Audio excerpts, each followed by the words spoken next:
Okay, class 11th। अब हमारा next topic है एंजाइम की क्रियाविधि।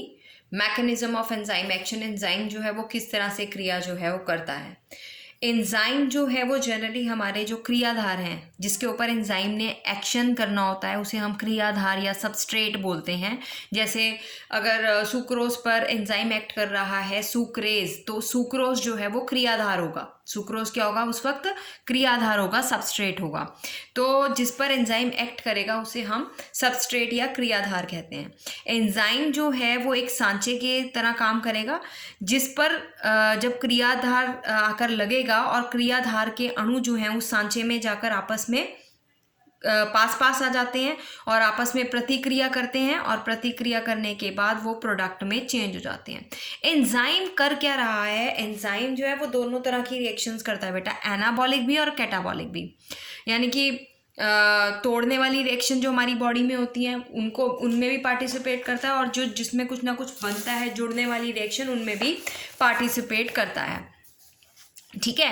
अब यहाँ पर ये जो एंजाइम्स हैं वो क्रियाधार को के अणुओं को आपस में समीप लाते हैं, एक सांचे की तरह काम करते हैं। उस सांचे के अंदर जब क्रियाधार फिट होता है तो उसके अणु पास पास आते हैं और आपस में प्रतिक्रिया करते हैं और प्रोडक्ट बनता है। और एंजाइम क्या करता है? एंजाइम उसकी एक्टिवेशन एनर्जी को कम करता है ताकि रेट ऑफ रिएक्शन जो है वो तेज़ हो सके और एंजाइम की वो स्पेसिफिक जगह, वो विशिष्ट क्षेत्र जहाँ पर क्रियाधार आकर जुड़ता है, उन स्पेसिफिक साइट्स को हम एक्टिव साइट या क्रियास्थल बोलते हैं। ये आपको ज़्यादा क्लियर हो जाएगा जब मैं आपको डायग्राम दिखाऊंगी। देखिए यहाँ पे दो क्रियाधार हैं ए और बी, ठीक है, दो सबस्ट्रेट हैं हमारे पास और ये एंजाइम है हमारा। और एंजाइम की ये वाली जो साइट है ये क्रियास्थल है, ये एक्टिव साइट है। इस एक्टिव साइट के ऊपर ये दोनों क्रियाधार ने आकर जुड़ना है।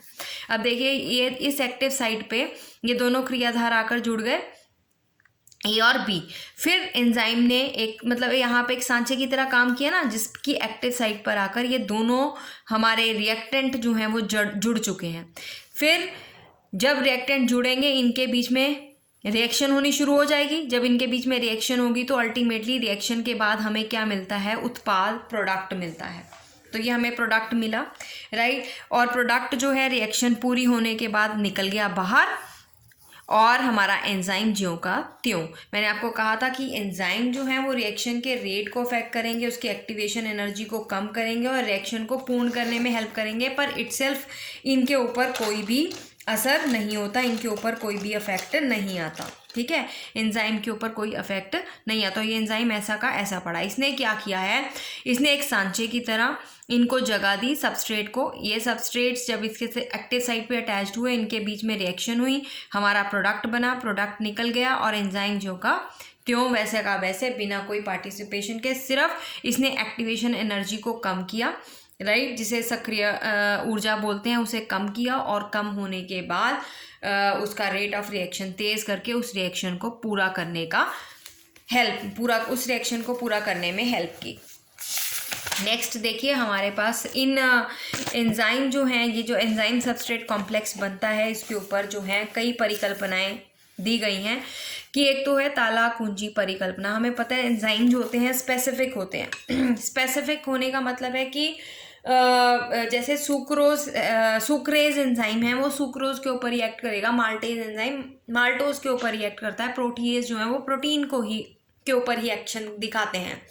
तो ऐसा क्या है कि मतलब ये जो एंजाइम की स्पेसिफिसिटी है या एंजाइम सबस्ट्रेट कॉम्प्लेक्स जो हैं, इनके पीछे साइंटिस्ट ने दो थ्योरीज दी हैं। एक है लॉक एंड की थ्योरी, यानी कि एक पर्टिकुलर ताला जो है वो एक पर्टिकुलर चाबी से ही खुलता है, वैसे ही एंजाइम और सबस्ट्रेट यानी क्रियाधार, राइट। अब अगर मेरे मुंह से सबस्ट्रेट निकले तो समझ जाना मैं क्रियाधार की बात कर रही हूँ जिस पे एंजाइम एक्ट करेगा।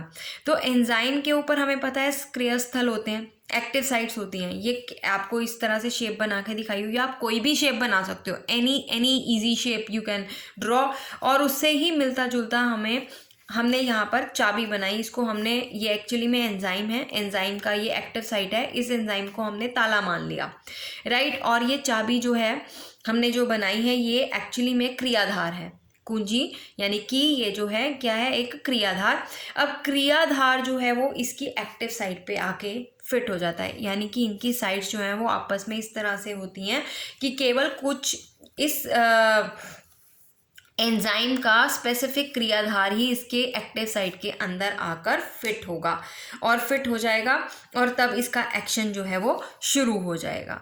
तो यानी इसमें इन्होंने क्या कहा था, एंजाइम में एक सक्रिय स्थान होता है जिसे एक्टिव साइट कहते हैं, जिसमें क्रियाधार ठीक उसी तरह से फिट होता है जैसे ताले में चाबी फिट होती है। ठीक है, इसीलिए एंजाइम एवं मूल यौगिकों के संबंध जो है वो एंजाइम क्रियाविधि को ताला कुंजी प्रोसेस, लॉक एंड की प्रोसेस के नाम से हम जानते हैं। ठीक है, ताला कुंजी परिकल्पना। अब यहाँ पर देखो एक एंजाइम दिखाया हुआ है और 2 रिएक्टेंट्स दिखाए हुए हैं।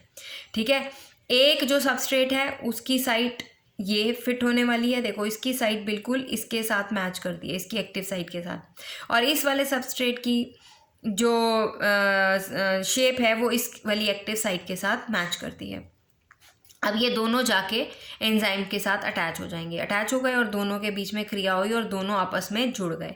जब ये जुड़ गए एक नया प्रोडक्ट बना। देखो ये पहले अलग अलग थे, अब ये दोनों क्या हो गए, जुड़ गए हैं, और एंजाइम जो है वो ज्यों का तो बाहर आ गया। और ये हमारे पास कह लो रिएक्शन क्या होती है, 2 रिएक्टेंट, यहाँ पर दोनों रिएक्टेंट आपस में जुड़े, एंजाइम रिलीज हो गया और प्रोडक्ट बन गया हमारा उत्पाद जो है। तो लॉक एंड की हाइपोथेसिस कहते हैं बिल्कुल ताला चाबी की तरह क्रियाधार और एंजाइम जो है वो ताला चाबी की तरह काम करते हैं। ठीक है, और दूसरी हमारे पास थ्योरी है induced fit hypothesis. Induced fit hypothesis कहती है कि एंजाइम में एक संरूपी परिवर्तन प्रेरित करता है, कौन, क्रियाधार। उसने कहा कि ऐसा नहीं होता कि एंजाइम के एक्टिव साइट्स जो हैं उनकी शेप क्रियाधार के साथ मैच करती है, ऐसा नहीं होता।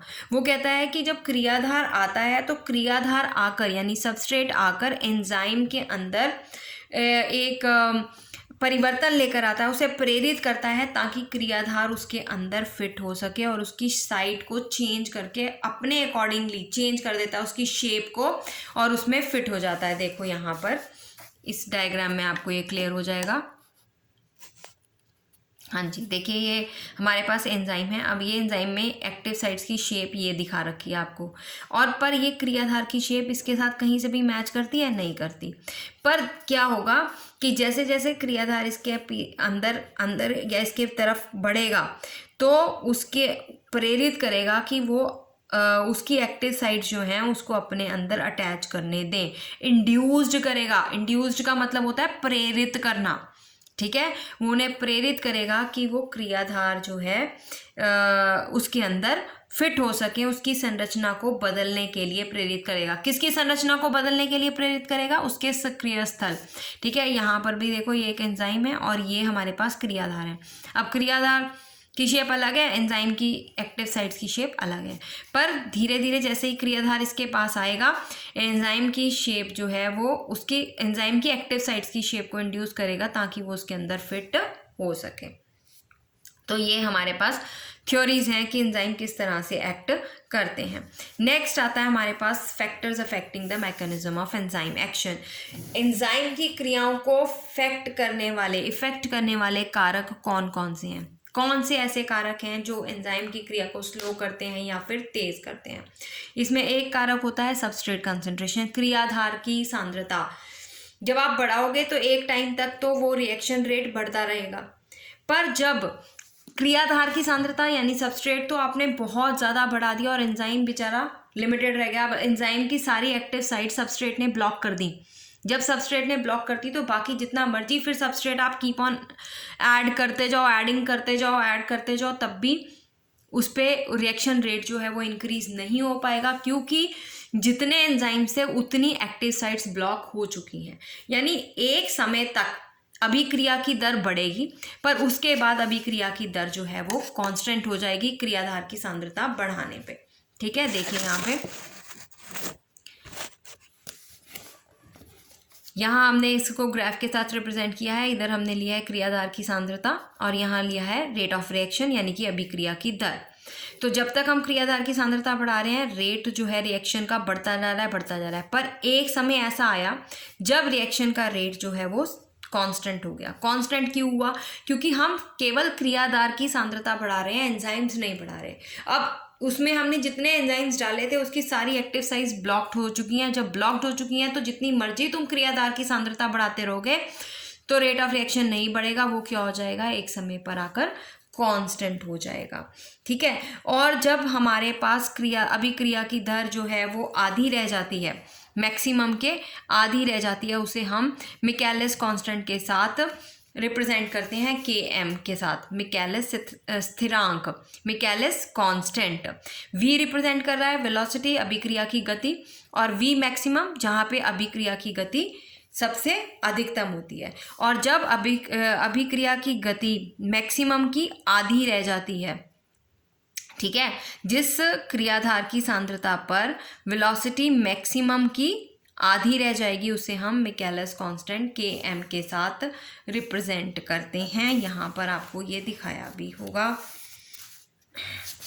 ये रहा Km, जहाँ पर इस बिंदु पर अभिक्रिया के वेग को half of the maximum velocity से दर्शाते हैं, उस पर गणित वेग स्थिरांक को हम क्या बोलते हैं, मिकेलिस कांस्टेंट। क्या बोलते हैं, मिकेलिस कांस्टेंट।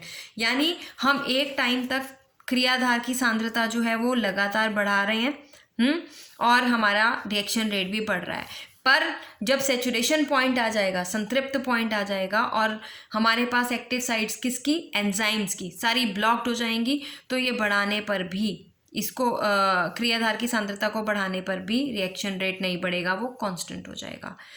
और हमारे पास जब हम इस मैक्सिमम वेलोसिटी का आधा लें, जिस पर हमारी क्रियाधार की सांद्रता जो है, जिस पर मैक्सिमम वेलोसिटी जो है, रिएक्शन रेट की मैक्सिमम वेलोसिटी आधी रह जाएगी, राइट, उस क्रियाधार की सांद्रता को हम मिकेलिस कांस्टेंट के साथ रिप्रेजेंट करते हैं। आगे देखिए हमारे पास एंजाइम की कंसंट्रेशन। एंजाइम की कंसंट्रेशन अगर हम बढ़ाते हैं तो हमारी रिएक्शन रेट जो है वो बढ़ेगा, पर इसमें भी यही होगा, बिल्कुल सेम सबस्ट्रेट कंसंट्रेशन की तरह ही, राइट। अगर यदि माध्यम में क्रियाधार की अधिकता हो तो एंजाइम की सांद्रता बढ़ाने पर भी अभिक्रिया की दर भी बढ़ती है, क्योंकि क्रियाधार को अधिक सक्रिय स्थल उपलब्ध होते हैं। एंजाइम की कंसंट्रेशन भी अगर आप बढ़ाते रहोगे पर क्रियाधार आपके ख़त्म हो गए, मान लीजिए उस वक्त क्रियाधार ख़त्म हो गए, तो क्या होगा, तो हमारी रिएक्शन जो है वहाँ पर रुक जाएगी। ठीक है। अब और फैक्टर्स जो हैं हम आगे पढ़ेंगे लेटर ऑन नेक्स्ट वीडियो में।